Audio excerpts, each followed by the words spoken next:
Salut tout le monde, alors je sais pas si vous avez remarqué, mais quand t'es en école, et bah parfois... Allez, nique ta mère. Bon, en école, t'as différentes expressions que tu commences à utiliser de plus en plus. Et pour les petits prépas tout frais et innocents que vous êtes, je vais vous expliquer ces quelques phrases qui font plaisir. Alors, disclaimer, toutes les écoles ne sont pas pareilles. Donc je vais davantage m'attarder sur celle de mon école, 27, mais je suis sûr que tu trouveras des équivalences dans ton école toi aussi. Et aussi, sachez évidemment que l'abus d'alcool est dangereux pour la santé, et qu'il est à consommer avec modération.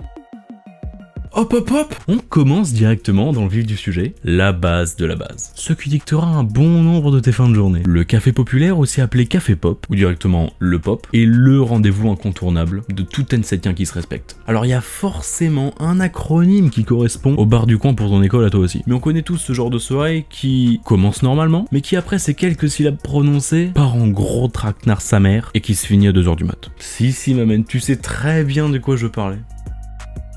Tu peux signer pour moi? Bon alors, je préviens, c'est important d'aller en cours, d'être assidu et tout, je dis pas le contraire. Par contre, tu sais, le cours dont tu as déjà le poli depuis des semaines et que tu maîtrises à fond, et le fameux CM qui va reprendre encore une fois les notions de base de ce cours à 8h du matin, alors que hier soir un hop-hop sauvage est parvenu à tes oreilles. La vérité, tout ce que t'espères en rentrant chez toi, c'est que t'as un pote assez sérieux pour aller dans ce CM et signer à ta place pour que t'aies pas trop d'absence. Alors cette technique est évidemment à utiliser avec parcimonie, voire même abstinence, hein. Mais qu'on se le dise, qu'est-ce que c'est bon? Mec, t'as révisé? Bon là j'avoue c'est un peu facile. Quel que soit le niveau, le parcours, cette phrase reviendra sans arrêt parmi toutes les conf Messenger. Mais en école où le partiel, selon la tradition, se révise la veille, voire le matin même quand quelqu'un signe pour toi, on peut à peu près estimer la perte de points à son propre retard. Par exemple, si tous tes potes ont commencé à bosser l'examen d'archi depuis il y a des semaines, hop au rattrapage. En revanche, si la veille, c'est silence radio, tu sais que ça va partir en révision express à 8h du matin pour l'examen de 14h et que ça va passer crème. Parce qu'on est tout simplement trop fort en fait.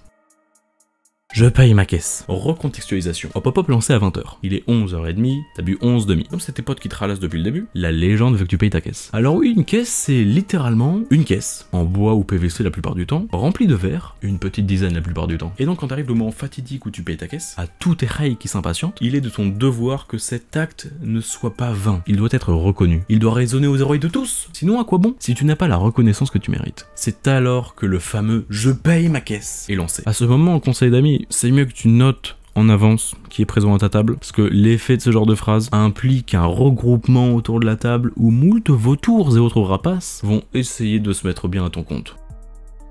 T'as pris ta place? Alors là aussi, rappelons le contexte. En école, pas mal de soirées sont organisées, et pas mal de choses sont numérisées. Notamment les places dans ces dites soirées. Et on peut aussi voir combien de places restent disponibles pour cet événement. Que ce soit pour la traditionnelle soirée folle du vendredi soir, la soirée de l'école d'à côté, big up à Lena qui a super héros qui ralasse, ou bien mieux, le gala, toutes les occasions sont réunies pour que cette phrase magique parcourt toutes les bouches de l'école au moins une fois par mois. T'es où? Alors, la phrase en elle-même, je te l'accorde, elle est pas vraiment propre aux écoles, loin de là. Mais pour ce qui est de sa répétition, peut-être déjà un peu plus. Entre les listes, les cours, les assos, le foyer, les soirées, les sorties, les campagnes, l'AE, et les autres activités diverses et variées, presque l'intégralité de tes 3 ans minimum en école sera reliée à tes potes. Alors que ce soit pour connaître la salle de cours, quand personne pouvait signer à ta place, dans quel bar on va ce soir, ou juste le bungalow du Way, ou simplement la table à laquelle il est, parce que ça fait 3 mois qu'il doit la payer sa caisse enculé. Le fameux t'es où est souvent placé dans le top 2 des messages envoyés, juste après le fameux je lui ai éclaté, que tu penses être utile d'envoyer à tout ton répertoire à chaque cuite que tu te prends. Et crois-moi qu'il y en a. Voilà, c'est tout pour ces quelques petites expressions. J'espère que t'as su trouver ton compte et qu'il y a au moins 80% avec lesquels t'étais déjà familière. Si t'es en école, sinon c'est pas de ta faute, ça viendra avec le temps. J'espère que la vidéo t'a plu. Bam, sur ce, je vous laisse. Je vous dis juste à la prochaine en fait. Point faible. Tchuss.